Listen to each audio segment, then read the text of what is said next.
Hello viewers of Nltv, I'm Rinki Gogoi and I welcome you to Nltv News Now. First headlines. The Governor of Nagaland, Professor Jagdish Mukhi, is on a two-day visit to Kiphire to review and assess the overall status of aspirational district program.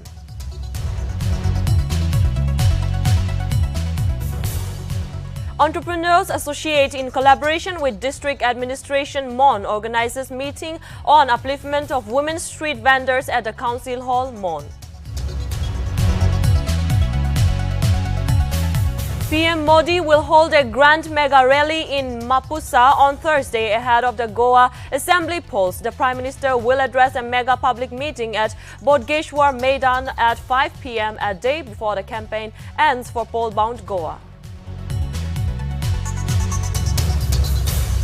Central Board of Secondary Education Controller Sanyam Bhardwaj informs that the board has decided to conduct second-term board examination for classes 10 and 12 in offline mode from April 26.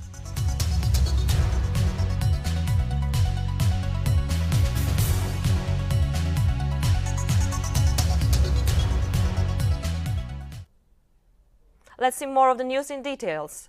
The Governor of Nagaland, Professor Jagdish Mukhi, is on a two-day visit to Kiphire to review and assess the overall status of aspirational district program. The Governor, in his address at DC's conference hall in Kiphire town on February 9, cited that civil society's organizations play a crucial role by putting checks and balances on the activities of the government at any level for the welfare of society. Notably, the Governor arrived at the Kiphire district headquarters on Wednesday. Sharing his observations, the Governor said that the tribals of Nagaland are well aware of their own rights and share concerns about deficiencies that permeate the society. The Governor further maintained that his purpose for visiting Kiphire was to listen to the voice of the people and work for the progress and development of the district.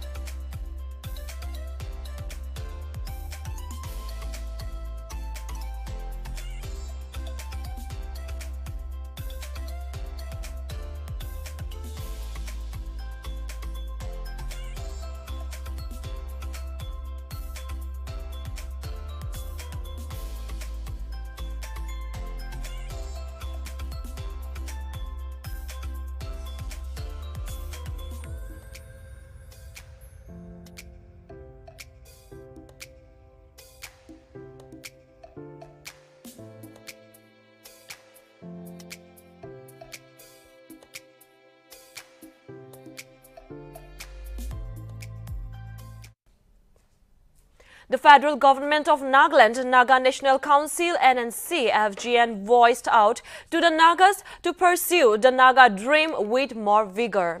The NNC Secretary General Ravish V. Jimomi, through a press release on Wednesday, informed that the Naga National Council had adopted a three-point resolution during a high-level meeting under the leadership of NNC FGN Kedage Brigadier Retired S. Singh and NNC President Senka Ao in Dimapur on February 8. Furthermore, the Council reiterated that only unity, which is the need of the hour, can lead to building of a strong nation, adding that the divisions and divisive forces have no place in the pursuit of the Naga aspirations, as they only serve to weaken and fragment the clarion call of the nation. Furthermore, the NNC FGN unanimously resolved to stand united against all odds and pursue the Naga cause with one voice, and that it will continue to support the Indo-Naga political dialogue between the Government of India and the Working Committee Naga National Political Groups.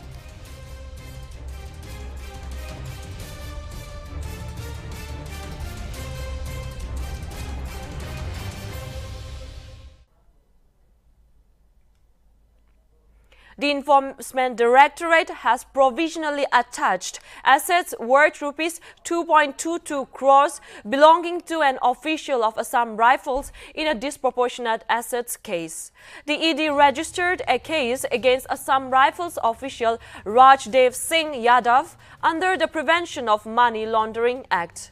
Notably, Rajdev Singh was posted as second-in-command Training Battalion, Assam Rifles Training Center at Dimapur in Nagaland.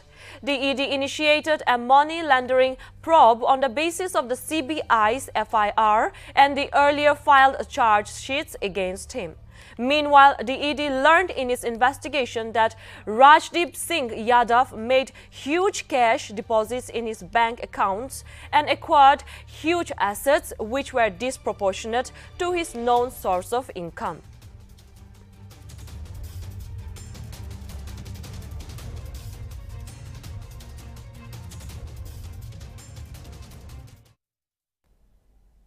India on Thursday reported 67,084 fresh COVID-19 cases, while the active cases stands at 7,90,789, showed the Health Ministry's data.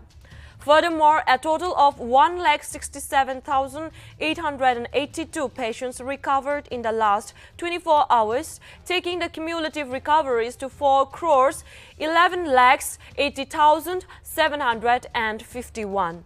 As per the Health Ministry's data, the national COVID-19 recovery rate now stands at 96.95%.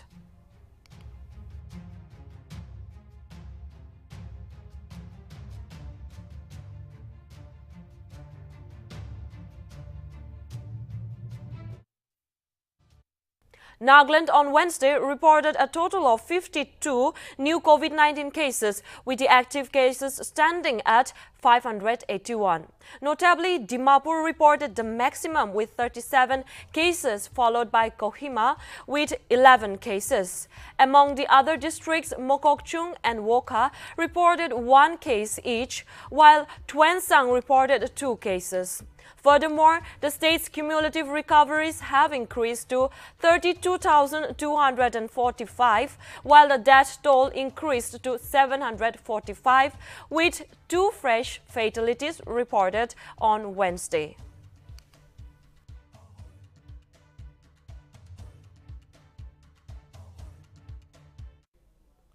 Prime Minister Narendra Modi will hold a grand mega rally in Mapusa on Thursday ahead of the Goa Assembly polls. The Prime Minister will address a mega public meeting at Bodgeshwar Maidan at 5 p.m. a day before the campaign ends for poll-bound Goa. The Goa BJP informed that all measures in adherence to the guidelines of the Election Commission of India was taken and urged everyone attending the rally to follow protocols to keep COVID-19 at bay. Goa Assembly polls will begin on February 14 and counting of votes will take place on March 10.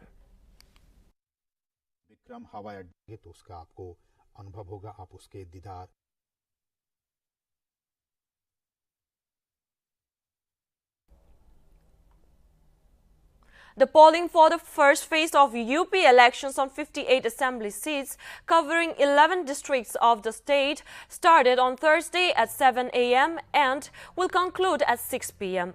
The first phase will cover the Jat-dominant belt of western UP.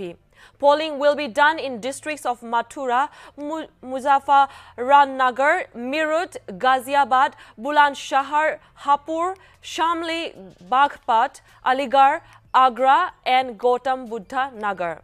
623 candidates are competing for 58 seats in the first phase of the assembly polls, where 2.27 crores voters will decide the fate of the candidates.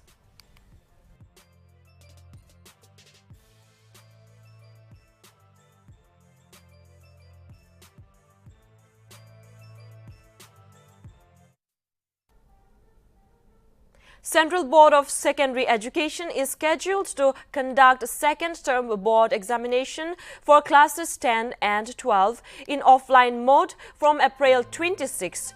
CBSE Examination Controller Sanyam Bhardwaj informed that the board had decided to conduct examination after discussing with various stakeholders and taking into consideration the COVID-19 situation in the country. Furthermore, Bhardwaj stated that theory exams will begin from April 26 and date sheet for Class 10 and 12 will be released soon.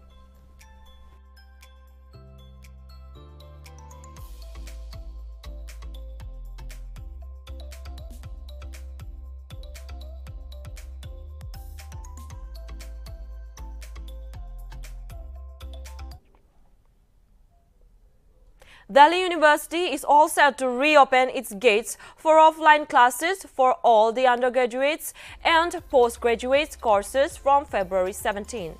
The university has also issued a notification on the conduct of the physical classes. As per the order, those coming to Delhi from outstations will have to quarantine for 3 days, while the libraries, laboratories and canteens of the university colleges, departments, centers will also be functioning with immediate effect from February 17, strictly adhering to COVID-19 guidelines issued by DDMA. MHA, MOHFW and UGC. Furthermore, the varsity urged the heads of the departments, deans, directors and principals to encourage the teaching and non-teaching staff and students to get vaccinated if they have not received it yet. Also, the teaching, non-teaching and students should follow the COVID-19 appropriate behavior like wearing masks, maintaining social distancing, regular hand washing and use of sanitizers.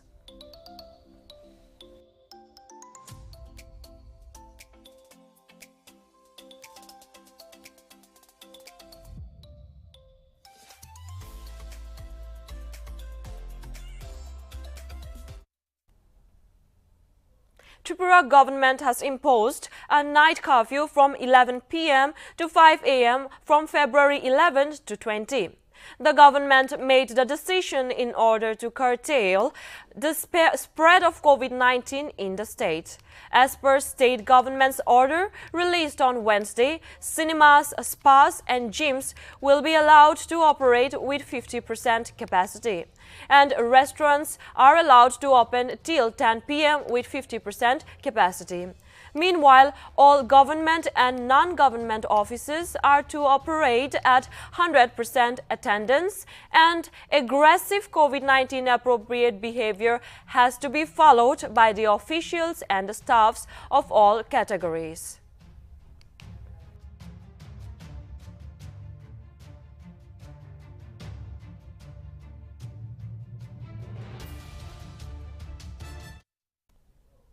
Meghalaya on Wednesday welcomed the banner Hinuetrep National Liberation Council offer for unconditional peace talks. Meanwhile, Meghalaya Chief Minister Conrad Sangma revealed that several people were being considered for the all-important job of acting as an interlocutor with the banned outfit.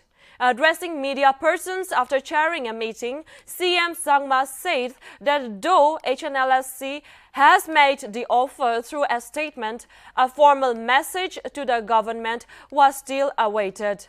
However, the minister said that the government of Meghalaya, based in the interest of peace talks, has already started going through different names for interlocutor to start facilitating the peace process with the HNLC.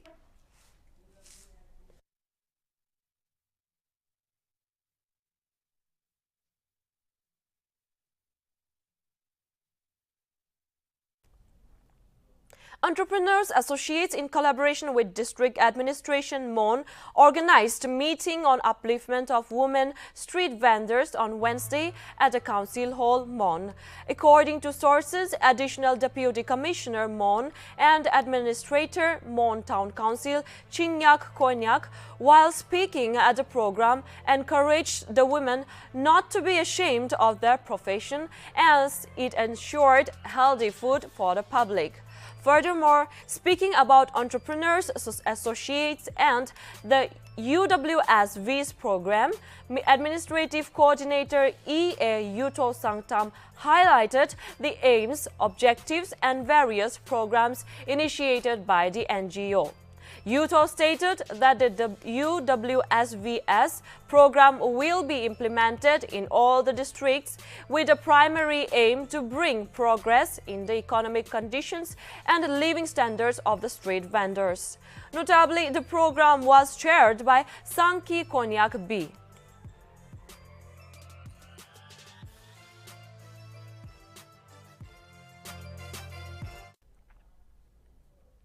10 people were arrested on Wednesday for attacking police personnel in Bangaj village while trying to resolve a dispute. Sub-Inspector Jitendra Kumar, Head Constable Anil Kumar and Constable Mohit Pal, who were patrolling in Zara Chowki area, rushed to pacify the accused villagers, but were attacked with bricks, stones, sticks and burning wood. Head Constable Anil was taken in a hostage where the accused tied him up with a rope and tore off his uniform after beating him. Anil suffered facial burns while Constable Mohit suffered a nose injury. A heavy police force have been deployed in the village in view of the tension, and search is on for the remaining accused.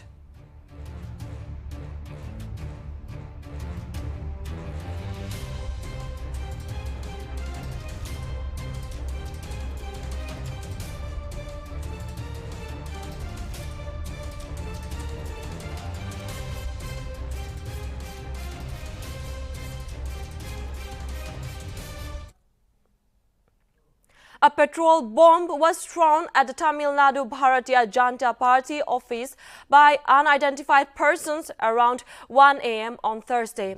The BJP leader Karat Tyagarajan blames and condemns the Tamil Nadu government for the alleged bomb attack at the state party office. Tyagarajan said that a similar incident took place 15 years ago with Dravida Munnetra Kazagam's role in it. He added that the BJP is not afraid of such things and that the incident has been reported to the police. Investigation is underway with help from CCTV footages of the area. No casualties were reported from the incident, and the party was demanded swift action on the matter.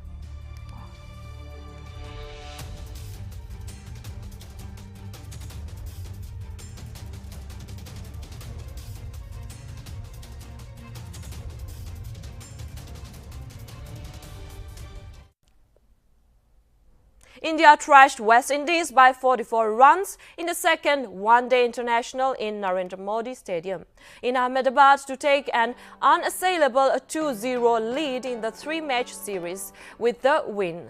The men in blue also sealed the ODI series with a match to go, which will be played on 11th February.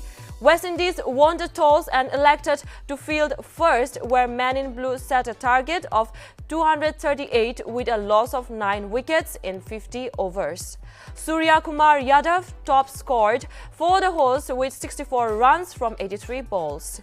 India's pacer Prasidh Krishna tore through the tourist top order, taking 4 wickets, and India's Deepak Hooda bagged first international wicket to lead India to a 44 victory in the second ODI.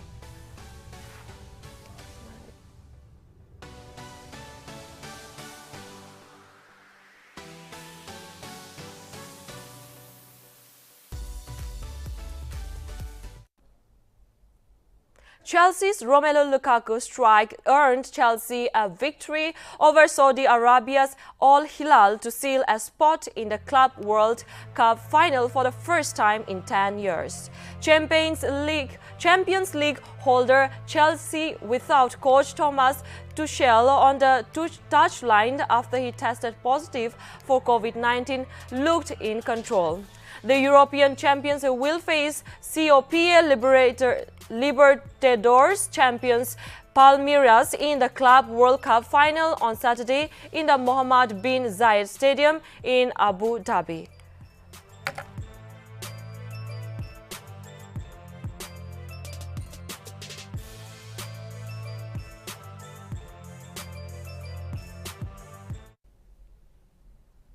Thank you, viewers. That's all for Nltv News Now. For more updates, keep watching Nagaland TV, South Manila Gawas.